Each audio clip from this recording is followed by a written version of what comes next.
रावण की सेना के 10 मायावी राक्षस पूरे जगत को अकेले जीतने का रखते थे दम।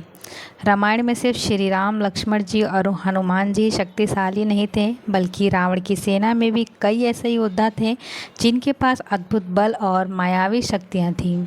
कुंभकर्ण, मेघनाद, अतिकाय जैसे राक्षस अकेले ही पूरे संसार को चुनौती दे सकते थे। इनके पराक्रम ने देवताओं तक को भयभीत कर दिया था। दशहरा जिन्हें विजयादशमी के भी कहा जाता है, हिंदू धर्म के सबसे महत्वपूर्ण और लोकप्रिय त्योहारों में से एक है। यह पर्व बुराई पर अच्छाई की जीत और धर्म की विजय का प्रतीक माना जाता है। हर साल अश्विन माह के शुक्ल पक्ष की दशमी तिथि को यह उत्सव पूरे भारत में बड़े हर्ष उल्लास के साथ मनाया जाता है। इस बार दशहरा 2 अक्टूबर गुरुवार के दिन मनाया जाएगा। मान्यताओं के मुताबिक एक दिन और भगवान श्री राम द्वारा लंका रावण का वध हुआ और दूसरी ओर माँ दुर्गा द्वारा महिषासुर नामक राक्षस का संहार हुआ। इन्हीं घटनाओं के कारण दशहरा या कहीं विजयदशमी मनाया जाता है। रावण लंका का राजा था और राक्षसों का वो सबसे शक्तिशाली था। उसकी माँ कैकसी थी। रावण सिर्फ ताकतवर ही नहीं बल्कि बहुत बड़ा विद्वान भी था, जिसे राजनीति, युद्ध कला, वास्तुकला, कई तरह की विद्या का ज्ञान था। रावण ने लंका को कुबेर से जीत कर बसाया था। इसके पास इंद्रजात, तंत्र मंत्र, संहार करने का अद्भुत शक्तियाँ भी थी। उसके पास एक विशेष विमान पुष्पमाला था। इन्हीं कारणों से सभी देवता रावण से डरते थे।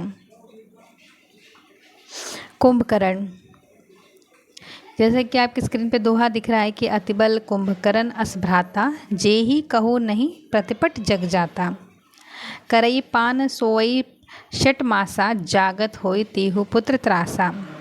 अर्थ है, यह दोहा रामचरितमानस का है जो राक्षस कुंभकर्ण के बारे में बताता है। इसका अर्थ है कि रावण का भाई कुंभकर्ण अत्यंत बलशाली था, जिसका दुनिया में कोई प्रतिद्वंदी नहीं था। वह मदिरा पीकर 6 महीने तक सोता था और जब वो जागता था तो तीनों लोक में भय और हाहाकार मच जाता था। दोहा, बरिनाद जेठ सुत तासु, भट महु मम लिक जग जासु। जेहि न होई रन सन्मुख कोई, सुरपु नितहिमम परावण होई। यह पंक्ति मेघनाद के पराक्रम का वर्णन करती है, जिसमें कहा गया है कि मेघनाद रावण का ज्येष्ठ पुत्र था, जो शूरवीरों में प्रथम था और उसके सामने युद्ध में कोई योद्धा खड़ा नहीं हो सकता था। मेघनाद के प्रकोप से देवलोक में सदा भय और भगदड़ बनी रहती थी। मेघनाद को इंद्रजीत के नाम से भी जाना जाता था, क्योंकि उसने देवताओं के स्वामी इंद्र तक को युद्ध में हराया था। इसके पास नागपाश जैसे दिव्य अस्त्र थे, जिससे लक्ष्मण और राम तक को संकट में डाल दिया था। दोहा, कुमुख अंकपन कलि सरद, धूमकेतु अतिकाय, एक एक जग जीती सक ऐसे सुभ्रट निकाय।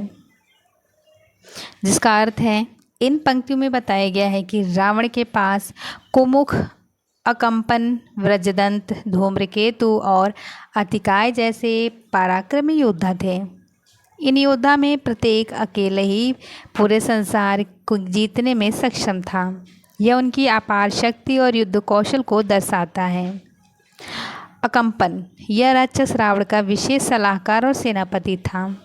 अकंपन की विशेषता थी कि वो कभी विचलित नहीं होता था, चाहे परिस्थिति कितनी भी कठिन क्यों ना हो।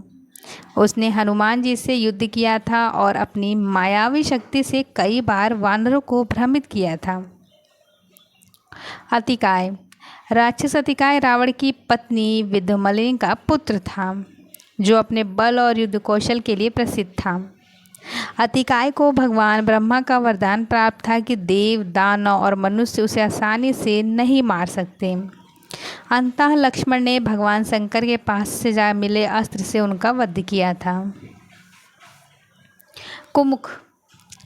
कुमुख रावण सेना का एक ताकतवर राक्षस था। वह युद्ध में बहादुर और आक्रामक माना जाता था।